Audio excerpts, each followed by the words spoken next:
The divorce papers felt heavier than they should have in my trembling hands. Sarah stood before me, her designer heels clicking against our marble floor, arms crossed with that familiar look of disdain I'd grown to know so well. "I'm giving you 30 days, Marcus," she said, her voice dripping with the same condescension she'd perfected over our 5-year marriage. 30 days to prove you can be the man I need. Otherwise, I'm going back to David. David, her ex-husband. The successful surgeon who'd left her for his nurse 3 years ago. The same man she'd sworn she'd never speak to again when she married me. My chest tightened as I watched her pack her Louis Vuitton suitcase with mechanical precision. Each folded garment felt like another nail in the coffin of what we'd built together. Or what I thought we'd built. "Sarah, please, we can work through this. We always do." My voice cracked despite my efforts to sound strong. She paused, looking at me with those cold blue eyes that once held warmth. "Marcus, you're a good man. But good isn't enough anymore. I need someone who can match my ambition, my lifestyle. David understands that." The irony wasn't lost on me. David, who'd cheated on her. David, who'd humiliated her publicly. David, who'd made her cry countless nights when we first met. "I'll be at the Ritz-Carlton. Don't contact me unless it's an emergency." She grabbed her keys, her wedding ring catching the afternoon light one last time before she slipped it off and placed it on the kitchen counter.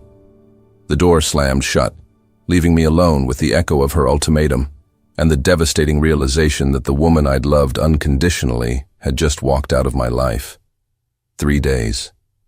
That's all it took for my phone to start buzzing with her desperate calls. I stared at the screen, watching Sarah flash repeatedly as I sat in my home office, surrounded by the empire I'd been quietly building. She'd always seen me as the safe choice, the reliable accountant who paid the bills while she pursued her social climbing. What she didn't know was that during her shopping trips and spa days, I'd been working 18-hour days, building something extraordinary. The irony was delicious. While she was probably crying to David about my lack of ambition, I was reviewing contracts that would change everything. The tech startup I'd been advising had just received a $50 million acquisition offer.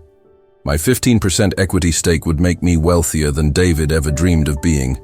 But money wasn't the revenge I wanted. I wanted something far more valuable, her genuine regret. I let the phone ring until it stopped, then immediately started again. On the 5th call, I finally answered. "Marcus, thank God." Her voice was shaky, desperate. "I need to come home. David, things aren't working out." I leaned back in my leather chair, savoring the moment I'd been unconsciously preparing for since she walked out. "I'm sorry, Sarah, but you gave me 30 days to prove myself. It's only been 3. I think you should honor your own timeline. But Marcus, I made a mistake." "No," I interrupted, my voice steady and calm. "You made a choice. Now live with it." The silence on the other end was deafening. For the first time in our relationship, I held all the power. "I'll call you in 27 days. I hung up, my heart pounding with a mixture of pain and liberation. Day 7 brought unexpected visitors to my door.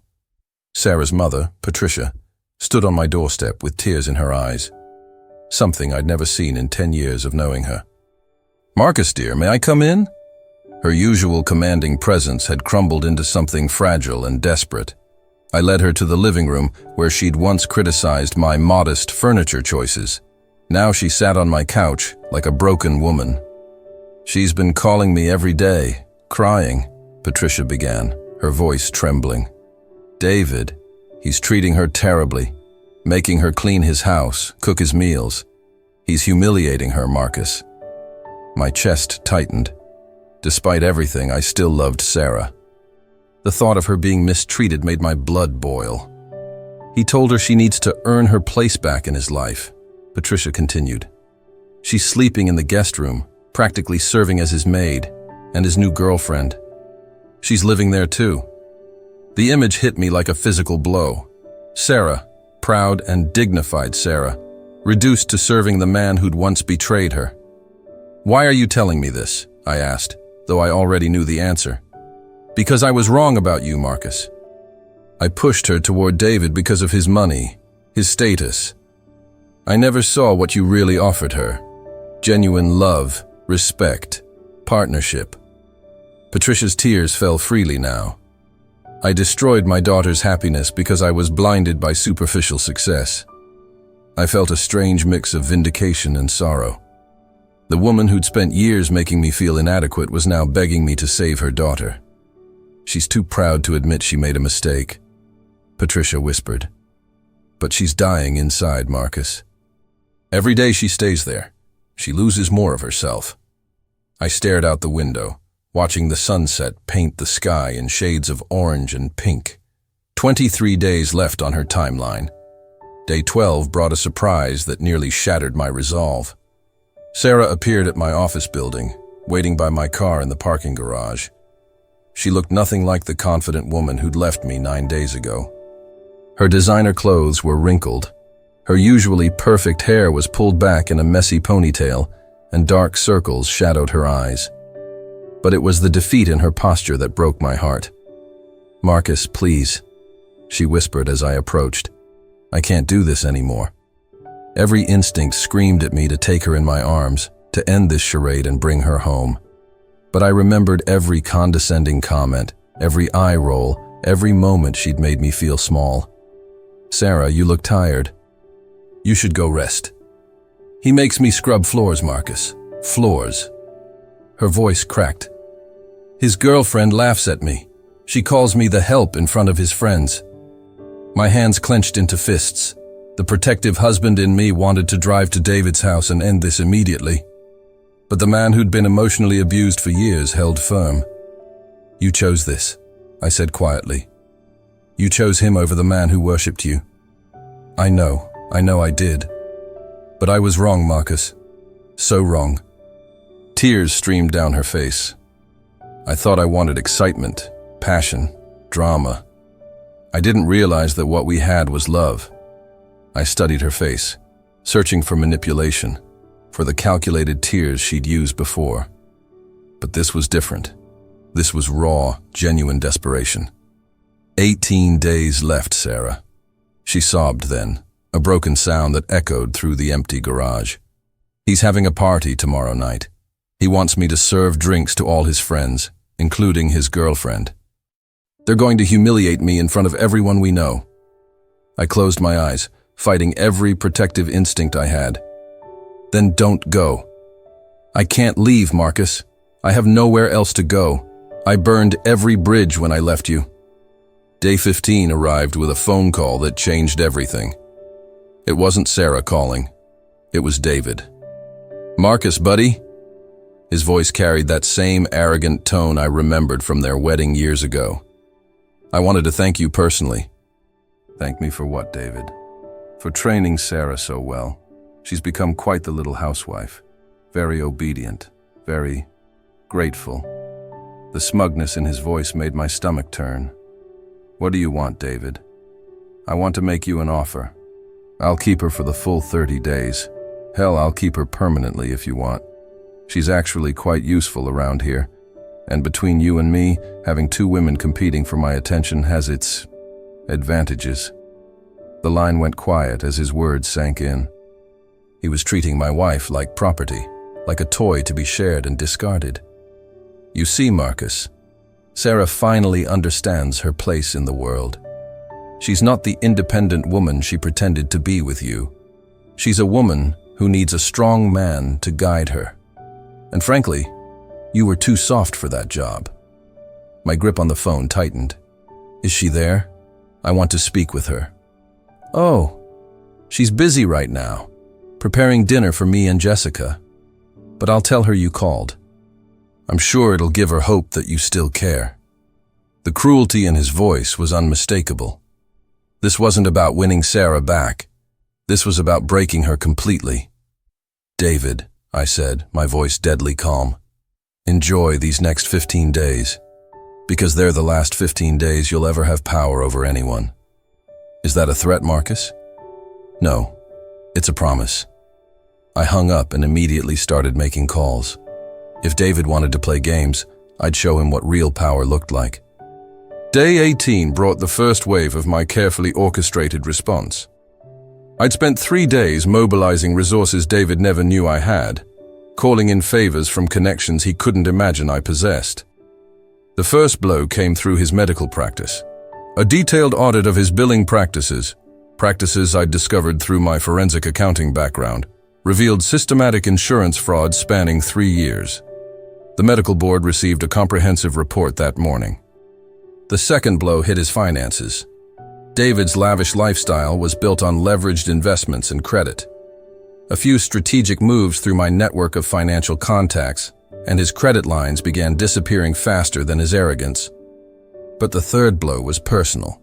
Jessica, his girlfriend, received an anonymous package containing evidence of David's affairs during their relationship, including photos of him with Sarah and 2 other women. I'd hired a private investigator the moment I learned about his treatment of my wife. By noon, my phone rang. It was Sarah, but her voice was different, panicked, confused. "Marcus, something's happening. David's been on the phone all morning screaming at people. Jessica left with all her things. There are men in suits here asking questions about his practice." "Where are you now?" "Hiding in the guest room. David's been drinking and he's scary when he drinks. Marcus, I'm frightened."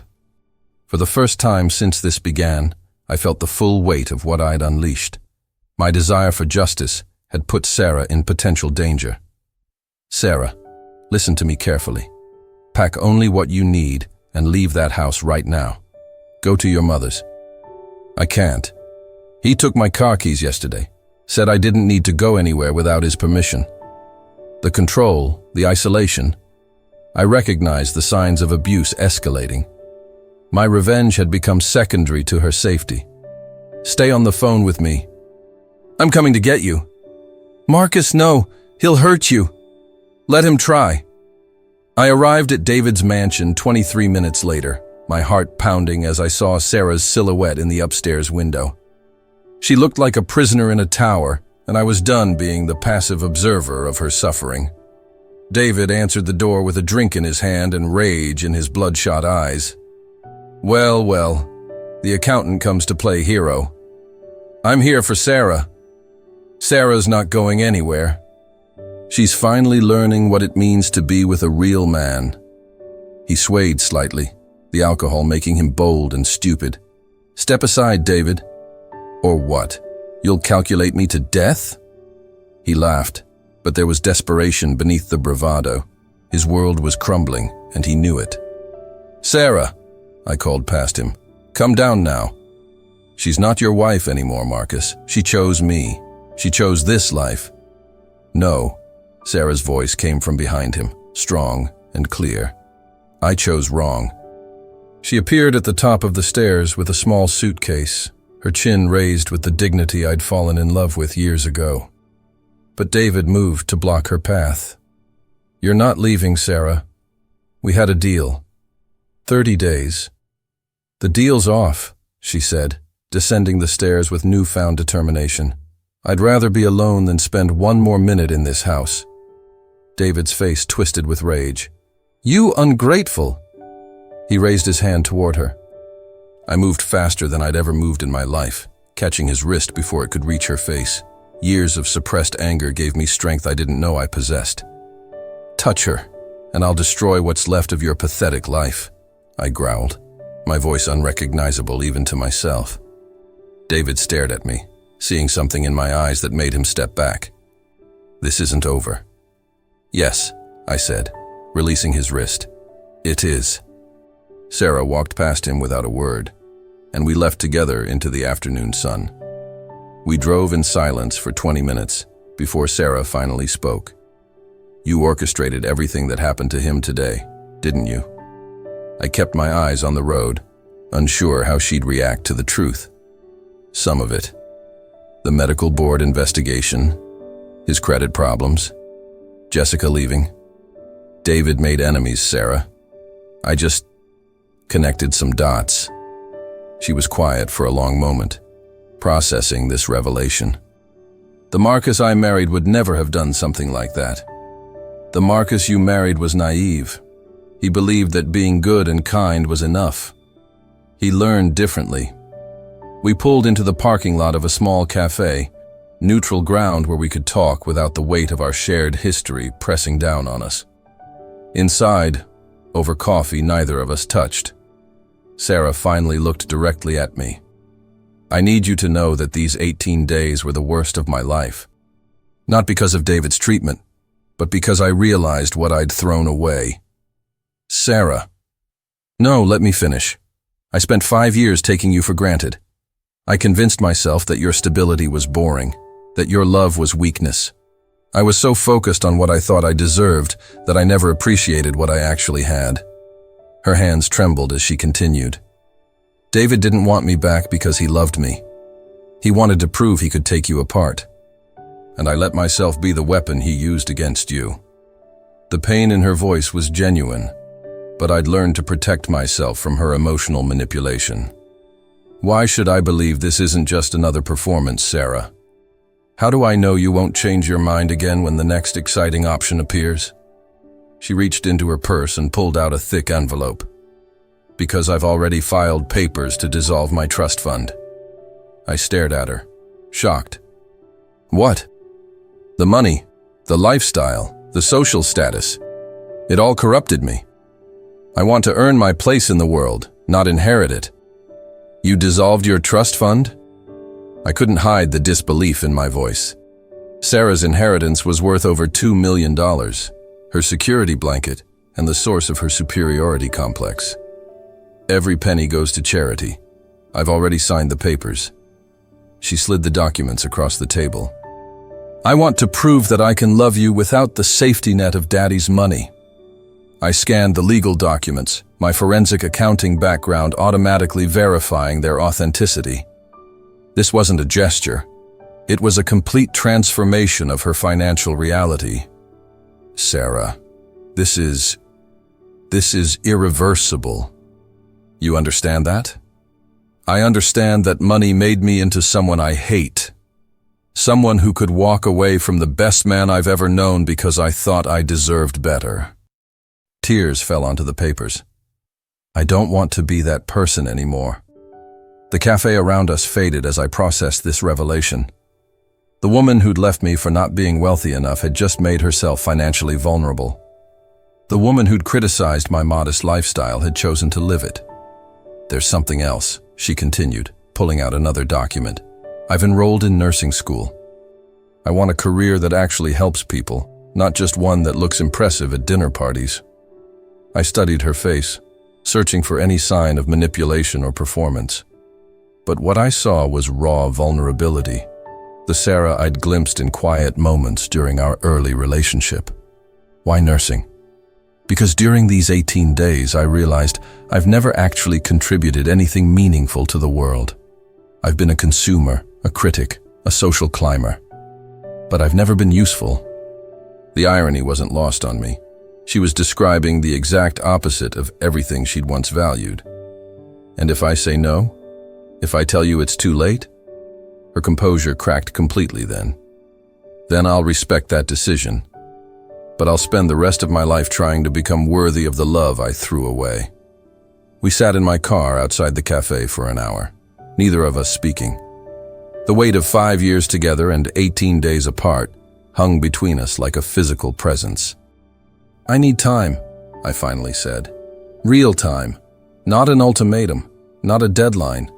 Time to process everything that's happened. Sarah nodded, wiping her eyes. I understand. I have no right to expect forgiveness, let alone reconciliation. Where will you stay? I've rented a small apartment downtown. 1 bedroom, basic furniture. It's all I can afford now. She managed a weak smile. It's actually liberating, not having to maintain appearances. I drove her to her new address, a modest building in a working-class neighborhood.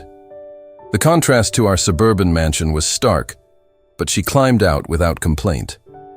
Sarah, I called as she reached the building entrance. The nursing program. How long? 2 years for the RN program. I start next month. And you're sure about this? About giving up everything you thought you wanted?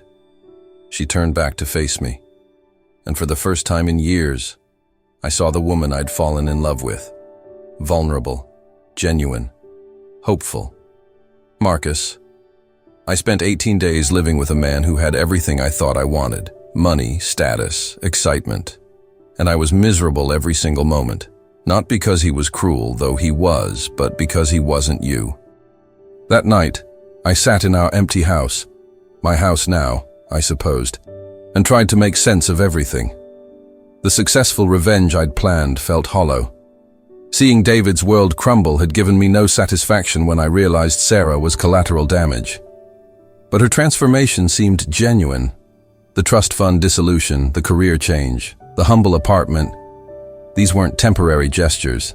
They were permanent life alterations that would define her future regardless of my decision. My phone buzzed with a text from an unknown number. "Thank you for saving me from myself. Whatever you decide, I'll always be grateful. S." I stared at the message for a long time before typing back, "We'll see." 6 months later, I stood outside Sarah's apartment building with a single red rose and a decision that had taken me months to reach. Through the window, I could see her studying at her small kitchen table, medical textbooks spread around her laptop. She'd kept her word about everything. The trust fund was gone, donated to 3 different charities. She was excelling in nursing school, working part-time at a local clinic to pay her bills. Her social media had transformed from luxury lifestyle posts to study notes and volunteer work photos. But more importantly, she'd stopped calling. After that single text 6 months ago, she'd given me the space I'd demanded. No manipulation, no pressure, no dramatic gestures. Just quiet dignity and the patience to let me heal. I knocked on her door, my heart pounding like a teenager on a first date. When she opened it, I barely recognized her.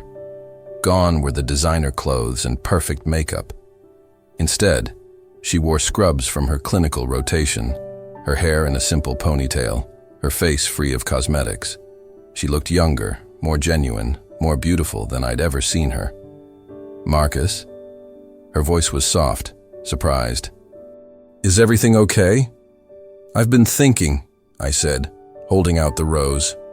"About second chances, about forgiveness, about love that survives even the worst mistakes." She took the flower with trembling hands. And I realized that the woman who left me 6 months ago isn't the same woman standing here now. That woman was lost, confused, chasing shadows of happiness.